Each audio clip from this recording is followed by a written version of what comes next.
Free from the binds of class, where we learned how to make and stretch our own canvases. Now looky at this. This is something one of my Instagram buddies did. He shared it, and then it was to show that artists who use spray paint as a medium can be legitimate artists and not just a bunch of graffiti taggers. Also, here's my head.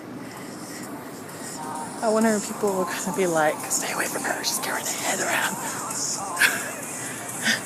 I am so obsessed with this Purple Guy song. Like, I'm gonna wait till this and the It's Time to Die songs both come out on iTunes. That way for sure I can get an instrumental. They'll be back. I think that's one of the great things about having an iTunes account. It's like, you know, your stuff is saved on there. You can export it to all your devices, and you can also save a physical copy of it. Like, it's one of the things I like about it. It's pretty convenient.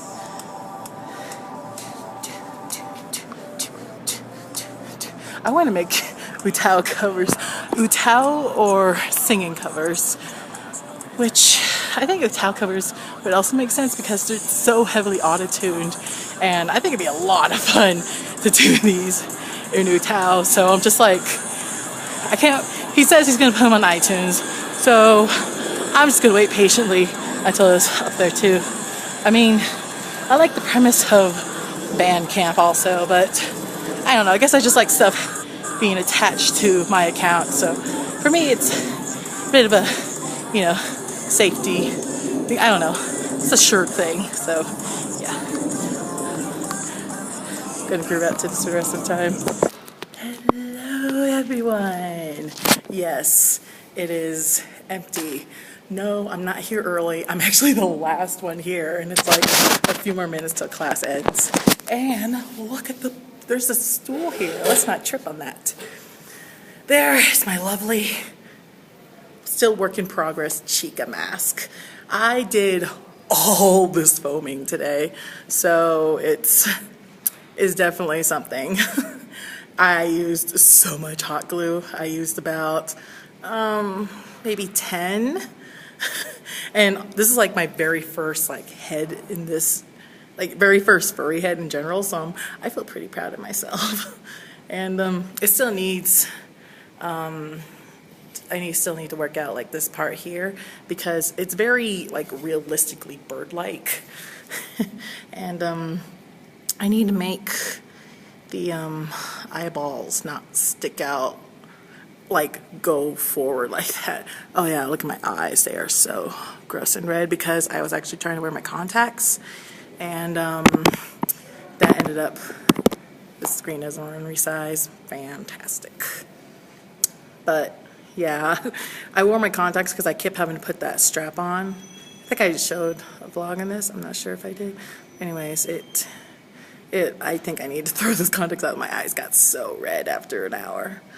I got to use my trusty pretty knife. No. It was actually pretty easy getting to cutting it out, and I'm pretty sure this is not the shape that most fursuit makers, whoops, would do. But yeah, I'll just pick it up. But it's like cut into sections, triangular sections, and then I glued them all. And obviously, let me show you the bottom beak. It actually moves. 3 of my classmates and the GA got to see it, and they're all like, oh my god. So they were pretty impressed. So I can't, this is all due on Monday also, so I say I'm making pretty good progress. Oh no, all the string's trying to come undone. Also, you can see the time right there. That's to prove I'm not actually here early. I think they actually changed the time correctly now. So yeah, I'm gonna go ahead and get ready to leave. I already missed the first bus, which means I gotta catch the second, aka last bus out of here. So see you at home. So as promised, I'm at home, and I brought the head up with me, although I feel like I might regret it. It's not aligned right now. There we go. It's aligned. Kind of. So yeah. One reason I don't like this head is that it's kind of tilted. Okay, here. The top fell off. Here's me holding it upright. See, it's like this. Not like this. This. Although it doesn't help that I have my shoulders uneven. Oh boy. So, yeah, I think I seem to have misplaced my iPod somewhere. I'm not sure where I put it. So instead, I've been listening to my YouTube playlist called Tunes. So it's actually not on this channel, it's on my other channel. And it's just, it's slowly growing into a Five Nights at Freddy's playlist, because there's so many good Five Nights at Freddy's fan songs, like, holy shit. And you know how they're just all based on theories, or, you know, people's head canons, and it's so crazy. And let's see, shit, I thought I had written English. Okay, so I thought I had written an email. Let's see. I sent it to myself. No. Okay. I thought I sent it to myself. Let's check. I sent it to myself from myself. Let's see if I can check my sent. Oh dear, it's not on there. Huh. But anyways, I had written a note to myself on my computer, but because I sent it with the school's shitty Wi-Fi, which is, it doesn't like Gmail. It doesn't like any mail inboxes at all. So anyways, I have written a list of my own theories that I had thought of that some people had not thought of. And one of them was basically, like, you know how it's mentioned that there is a door, or no, not a door, a room, like that hidden room where Springtrap was in, where he was essentially born, like where he was made. There we go. Finally glad to resize this damn screen. Okay, now it's in widescreen mode. So anyways, I had thought about it. Wouldn't anyone, like, basically they didn't tear down that room, they just boarded it up.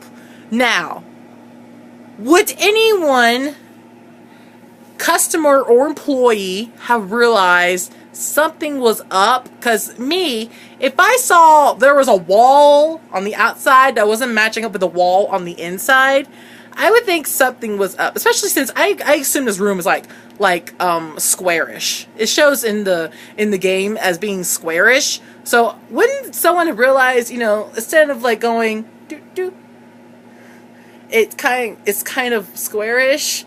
Like, wouldn't you have noticed there's a space missing, and then you try to ask your higher ups, like, is there an extra room here? Like, you know, I'm sure someone had to try to look up blueprints for that, because that's insane. And also, because, you know, they mentioned the whole, the suits not being used because they were dangerous. What if some locations, because it's pretty much been established that Freddy Fazbear's Diner / Pizza was a franchise. There were more than one locations. So what if some locations, like, you know, it's assuming this whole, like, I'm just wondering if all the bad shit happened at one okay, I'm not sure what to say. Like, could it be possible at some places animatronics have been acting up because maybe some employees died wearing those wearable suits?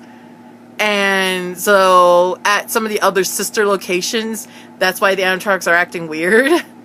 And they're trying to get revenge by stuffing people into suits where a person is not supposed to fit in it. Like the original, you know, the original quartet, that's it. You know, Foxy, Bonnie, Chica, Freddy? I don't know. 2 elf name mans. I can't speak English because it's almost bedtime for me too. So yeah, I started thinking up on that, and you know, it's kind of speculated that purple guy, I don't know, is this the same purple guy? Because I realized if he's related to the missing children incident, I remembered that it said this, like, it said a suspect had been, you know, like arrested or taken for questioning. Is this the same guy?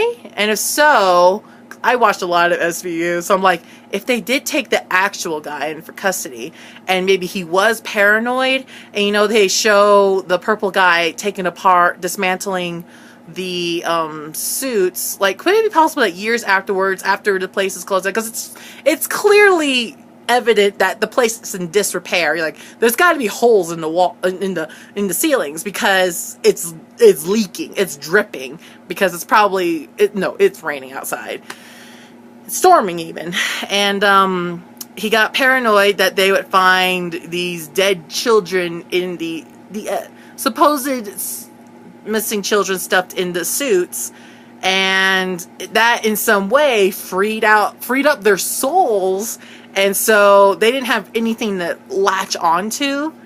And shit, I remember another theory that came up that's related to that, totally related to that, and because of that, they cornered him into that missing room. Could it be possible that he was a security guard, and he worked there in the early days, and that he didn't know of the hidden room, and he went into the room, and maybe, I don't know, maybe got fired or something, because then he realized, like, he forgot or didn't realize that the suits are dangerous to wear. So when he got in it, like, you know, killed him. Because he's like, ha ha, you can't get me. This is a wearable suit. And also, the other theory I had was, what if, like, you know, phone guy says in you know, the first game that the suit, the animatronics have a night mode, air quotes. Like, what if they don't? Oh, shit, I scared myself because it kept changing sizes on me. Oh my god, this is what happens when you talk Five Nights at Freddy's late for me.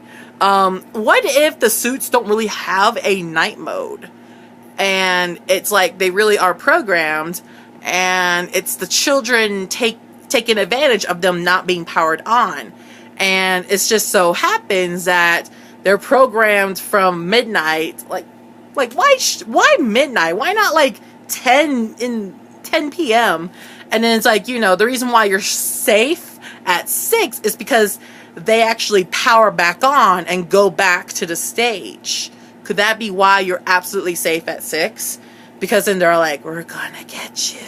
And maybe, you know, I said possibly he was a security guard, and that's why they kind of like in a limbo where they just hate security guards, and then they're like, you stuffed us in suits, now we're gonna stuff you in the suits. Like, you know, they're not programmed to see an endoskeleton, because that's just ridiculous. You like, you know, for them to, because why wouldn't they have that mindset in, you know, the rest of the day? So yeah, I put a lot of thought into this, and I actually started writing my own little drama based off of the missing room theory and a person possibly speculating. And yeah, I'm gonna try to work on it some more tomorrow. Whew. I also had a few more ideas, like, you know, if someone were to question it, like, would they be like, "You're fired"? Oh man, I'm sure I have more theories. I just can't remember them all because I'm so tired. I have been working on this thing all day, and I think I just got out all energy that I had left, and you know, kind of excitedly telling my teacher from last semester all about my crazy project, because, you know, someone new I could talk to this about that wasn't any of my classmates or my parents. Alright, I've been talking this for almost 10 minutes. Wow. Alright, I hope you enjoyed my little rants, my little spiel on my take on, you know, some theories that I don't know, I haven't seen any videos talk about it, so yeah. Okay, so we'll take one last look. Hi. I need to fix that bottom beak. Seriously, it looks ridiculous. And just look how Chica's head is not like that. I need to fix that. Probably with the fleece. As soon as I make the fleece, I just tighten it right there on the bottom, and we'll be good to go. Okay, so You know, if you want to talk Five Nights at Freddy's theories with me, I would love it. I've just been so obsessed with them. Like, I don't know why. I just love hearing all the different ones that people think of. Like, you know, it's all just pure speculation until, you know, Scott Cawthon, how the fuck do you say his name? We need a clip of him actually saying his name, so that way we're all set there. Like if anything, give us a pronunciation of your name, man. And you know, until he says anything is verified, it's all just, you know, fan-made theories, and I love them. Probably because I haven't actually played the game myself, so like, you know, for me it's kind of speculation as well. All right. Alrighty, I'm gotta get ready for bed, so I'll see you guys whenever I have a thought that comes up in my head, or in case I feel like talking about my other theories I can't remember right now. So in the meantime, I bid you all a good day, and for me, it is going to be a good night. So good night, y'all.